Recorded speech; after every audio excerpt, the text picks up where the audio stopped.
and Russians who meddled in the 2016 election, and that he hopes the special counsel investigation ends soon. He said, quote, "I think it's bad for the country. The only thing that bothers me about timing, I think it's a very bad thing for the country because it makes the country look bad. It makes the country look very bad, and it puts the country in a very bad position. So the sooner it's worked out, the better it is for the country."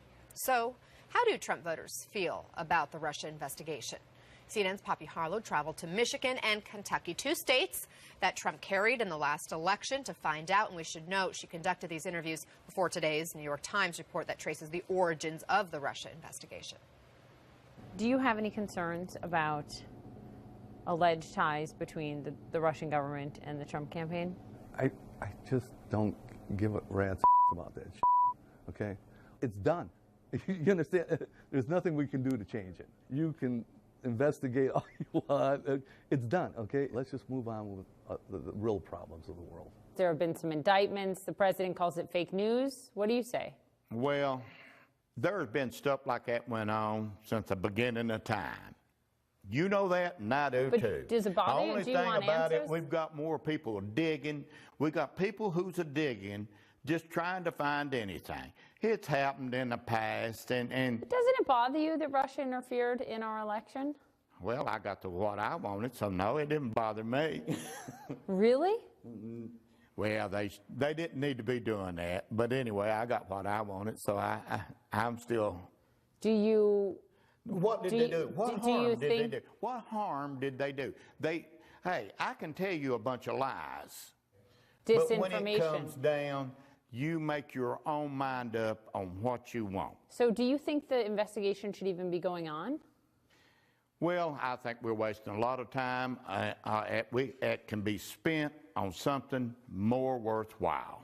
Would you have a different opinion if Hillary Clinton won and you didn't get the outcome you wanted? Well, no. If Hillary got it, I don't think they should have been on her back either. Do you wish the president would call Russia out more? No. So you have no concerns about the investigation into potential Russia ties? No, to this and I'm presidency? gonna tell you why. Because after almost a year of investigation, after millions and millions upon millions of dollars of taxpayer money spent, the only evidence that has even come up is really against the Democratic candidate. No. Manafort just got indicted. Rick Gates got indicted. 2 people Well, very things close to happen. the president. You know what? If you start turning over stones, yes, you're going to find things. No, but you're wrong. I mean, they just got indicted. Politics is a dirty business. I'm saying that if you start turning over rocks, you're going to find things. Do you have concerns about that? The contacts between people on the campaign and Russian officials, does it bother you? It bothers me to the extent that I want them to get it done. And I don't care if it's Republicans, I don't care if it's Hillary Clinton, I don't care if it's Donald Trump. Whoever is behind all this stuff, we need to get it found out and move on. We need to go forward. But are you glad they're investigating? Absolutely. And whoever's guilty, take them out, get them, go, let's move on. Regardless of party. I don't care who it is. I don't If they're care. guilty, they're guilty. Go on. Would you like to see the president call out Russia more, call out Vladimir Putin, condemn the election meddling? Yes, but there is an investigation going, so that he might not be able to talk about it too much right now. He talks about it. He talks about the investigation. Then again, he sees it as allegations like it is. Is there anything the president could do to lose your vote? Have bona fide proof that he has allowed Russia to come in and interfere with the election so that he would win against Hillary. That would very well upset me because I am a staunch believer of what he's doing, and that would really hurt my feelings. I'd feel really stupid after that. So joining us to discuss, CNN contributor and Washington Examiner reporter Selena Zito. She often reports from the heart of Trump country. So Selena, you talk a lot with Trump voters. Are you hearing similar themes from the voters you talk to, this idea that the president won and that's all that really matters? Well, it's really interesting to me. So, for my upcoming book, The Great Revolt, I went to all the counties in the country that voted for Obama twice and then for Trump. A lot of these voters still like Obama personally, but they voted for Trump because they voted for change. So sort of some of the same sentiments. And so when it comes to Russia, there's a couple conflicting things that I hear from these voters. First of all, on Russia and their interference, it's very difficult for them to separate the thought that Russia attempted to interfere, and hearing people talk about it in a way that says that it meddled and or influenced the election. From their point of view, they look at it as though, hey, I voted for him of my own free will. I made my decision long before any thoughts of Russia or Comey or emails or WikiLeaks. My decision was already set. And so they fight back on that because they think, you know, I wasn't influenced. I voted on my own, and so there wasn't an influence there. So that's a distinction that's difficult for them to separate. And that's interesting that they feel that way, and it makes perfect sense as you describe it.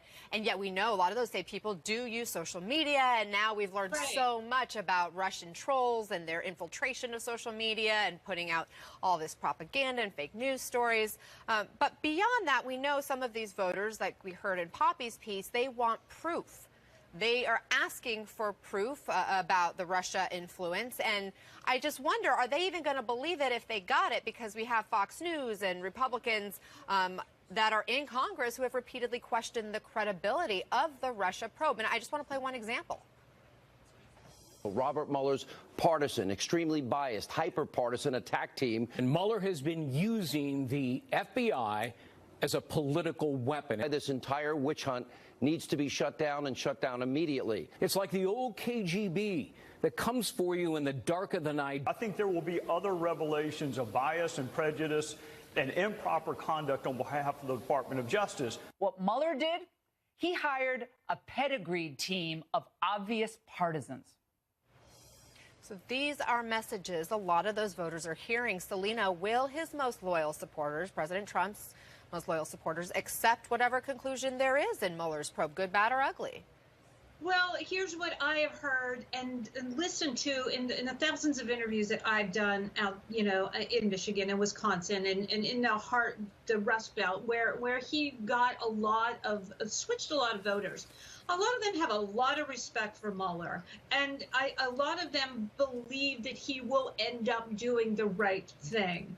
And you know, I do believe that they will accept his findings, but the problem we have, and I really think we as an industry need to really dive into that, is that there is a massive distrust with institutions and expertise in this country. It didn't happen overnight. It didn't happen in the past 10 years. It is something that has been building since the 70s and just sort of has escalated to the point, especially within the last 10 years with all these wave election cycles, right? That led us to this populist election.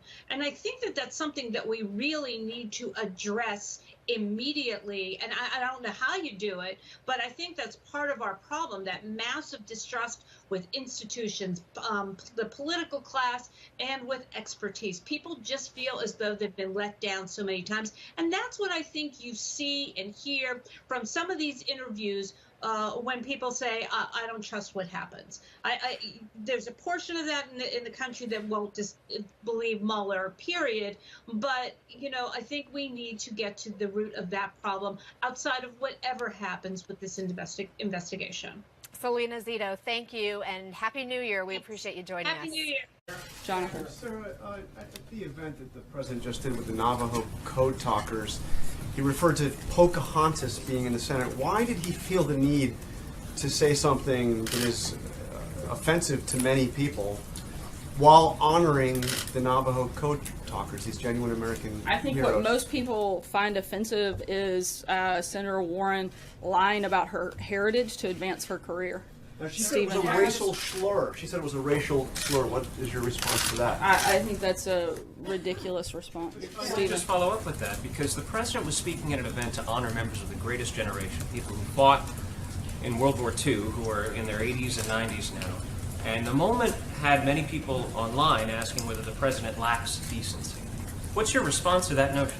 Look, I think the president certainly finds an extreme amount of value and respect for these individuals, which is why he brought them and invited them to come to the White House and spent time with them, recognizing them and honoring them today. So I think he is constantly showing ways to honor those individuals, and he invited them here at the White House today to meet with them and to also remind everybody about what the historic role that they played many years ago. Kristen. Why is it appropriate for the president to use a racial slur in any context?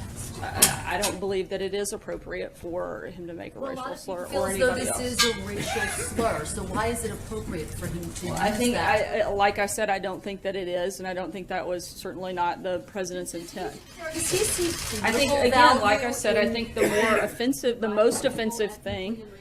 I'm sorry? Does he see political value in calling people out racially? Why use that? Look, I think that Senator Warren was very offensive when she lied about something specifically to advance her career. I don't understand why no one's asking about that question and why that isn't constantly